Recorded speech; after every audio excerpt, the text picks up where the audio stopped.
ఇడుపు కాగితం ఇది ఒక తెలంగాణ మాండలికానికి సంబంధించినటువంటి ఒక వాడుక భాష. దీన్ని కథగా మలుచుకొని ఒక సినిమా వస్తుంది. ఆ సినిమా ఎలా ఉంటుంది ఏంటి అనేది ఇప్పటివరకు ఎవరికి తెలియదు, కానీ బట్ రాజకీయంగా మాత్రం చాలా అద్భుతమైనటువంటి రెస్పాన్స్ వస్తుంది.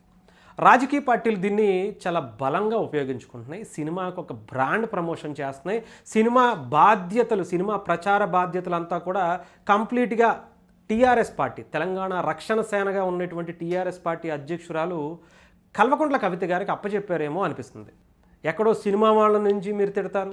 ఈ సినిమా ఇడుపు కాగితం అనేటువంటి సినిమా ప్రొడ్యూసర్ కూడా ఆంధ్రప్రదేశ్ పాలకొల్లుకి సంబంధించినటువంటి బన్నీవాసు గారు.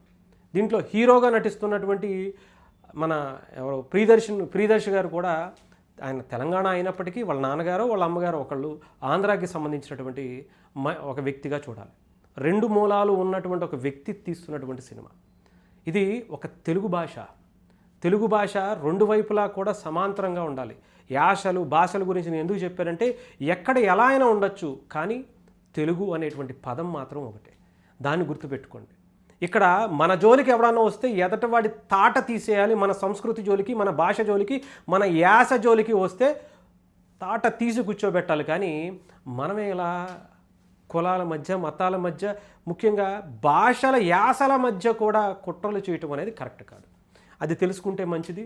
లేకపోతే రాజకీయంగా ప్రజలు దీన్ని యాక్సెప్ట్ చేసేటువంటి పరిస్థితి ఉండదు. సినిమా వాళ్ళని ఇక్కడి నుంచి తరిమేయాలనేటువంటి ప్లాన్ ఏమన్నా చేయటంలో భాగంగానే ఈ కుట్ర చేస్తున్నారా? మళ్ళీ దీన్ని తీసుకొచ్చి పవన్ కళ్యాణ్ గారిని తీసుకురావటం. పవన్ కళ్యాణ్ గారిని ఎందుకు తీసుకొస్తున్నారు కవిత గారు? ఎగ్జాంపుల్స్ చెప్పడానికి చాలా ఉంటాయి కదా.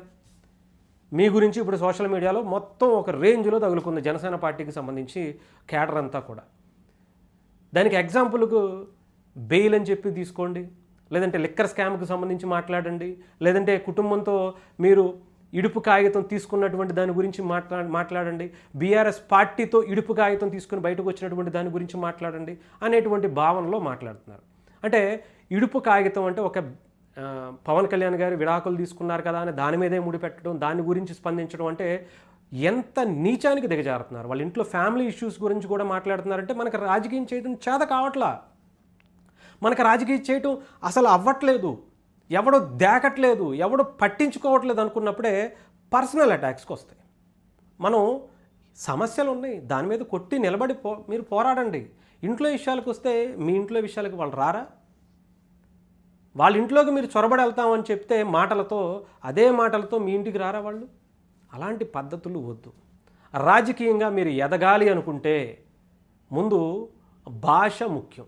ఆంధ్రప్రదేశ్లో ఆ భాషతోనే ఒక ప్రభుత్వం కూలిపోయింది. 151 నుంచి 11 పడిపోయింది. ఎవరైతే ఆ భాష కంట్రోల్ లేకుండా ఉన్నాడో ప్రతి ఒక్క నాయకుడు కూడా రాజకీయ సన్యాసం తీసుకున్నారు. గుర్తుపెట్టుకోండి, ఇంక వాళ్ళు ఎవరు గెలిచేటువంటి అవకాశం కూడా లేదు.